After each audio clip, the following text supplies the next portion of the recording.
man, that is too nice. All right, I'm strapping on Dan's tool belt, Rosie. I don't even know how to figure out the tool belt. How am I going to figure out the floor? Well, we are installing the laminate wood flooring. This is a product that looks like wood, is not wood, but Rosie says, you know what? It might even be better than wood. and you know what? It comes in more than just wood grain. It can come in tile, simulated patterns. And what we've done, let me do this. Let me roll back this white floor isolation pad. What we've done to prepare the floor is we need to do a vapor barrier that comes with the product. It's vinyl. You tape it 3 inches up the wall. Okay, like you this. lap it 6 inches, apply a good duct tape, and that'll keep the water from coming up through your concrete floor and destroying the floor from the back side. And you do that over the entire floor? We cover the entire floor, okay. And again, make sure you lap it up every wall 3 inches. Why is that important? Just to stop the vapor. Once the vapor gets up above that duct tape, now it's up in the walls, in the drywall, where it can evaporate, and it doesn't have to condense on the back side of our wood floor. Okay. Okay. So then what do we do? How does this stick to the floor? Okay, then we lay down this isolation sheet perpendicular to the pattern that we ran our waterproofing, our vapor barrier, okay? Then we have a isolation strip here. Let me just tuck that in like that. There you go. Now, it's important that this material does not overlap. Like the vapor barrier laps 6 inches, this doesn't overlap anything. When you get out here to a seam, you just lay it up tight, and again, you apply a roll of duct tape. Then you get a spacer. You like to be a ½ inch off your floor, and you lay the first piece. It's very simple. You know what? Here, I'll help you this way. I'll go put that there. You put that there while I jump all the way across the room where I left the glue. Now, what kind of glue do you need for this? Is there a certain kind that you can buy? It is. It all comes with the product. Now, what we're going to want to do, Tara, is we're going to want to stagger. We do not want all these butt joints to line up perfectly across the floor. How come? We're going to, well, looks more like wood? That's right.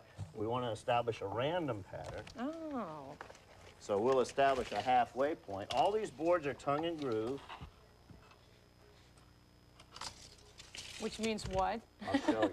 I tried to fake it, but I don't know what you're talking about. All right, I'll show you. Let me have that piece. Okay. And what we've done, if we can get a close-up on the end of the board here, we have the tongue here, which goes up against the wall. Then all of these other 3 sides are a recessed groove. That's the tongue and groove. So it makes it very easy to put together. That's right. With the and, it's very easy to put together. We just happen to put the first piece backwards. The tongue, my fault. The tongue goes to the wall. Let this be our spacer strip. And the next 2 pieces just, you don't glue it down to the floor. That's what I was going to ask you. This is what we call a floating floor. So how does it stay in place? You just glue the pieces together and fit them and they won't go anywhere? That's all you do. The glue is applied to the very top of this tongue, like this. You set it in. That's just a wood Here, let me glue. get a tool out so I can look like I'm doing something. All right. Can I hammer it in? Don't hammer this because you'll destroy your groove. Ooh. Use this block and hit that. Oh, okay, that's a good idea. There you go.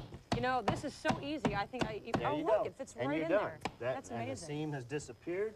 Then you take a small cloth. Wait, do I have one of those? You have a small cloth? Took the. I have tongs. Yeah, barbecue tongs. Well, this is Dan's tool belt. See, mine would have been a real legitimate one. That Dan, he's ready for anything, isn't he? Do you know Dan's interviewing Howard Stern? Oh, boy. Yeah, I know. So you're putting water, is that just water?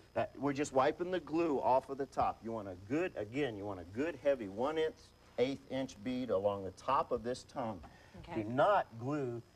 Sometimes it'd be tempted to do a real good job to squeeze the glue in that groove. Do not do that. Because then that'll block up putting the wood in, That's right. You just lay it across the top.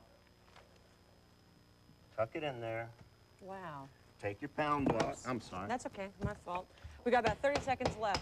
Anything else we need to know besides putting this whole thing? Just make sure you wipe the glue once the joint's tight, and you're all set. Very, very, very easy to take care of. Do I need to hammer these 2 together? You will. A mess. You want me to do that for you? Sure.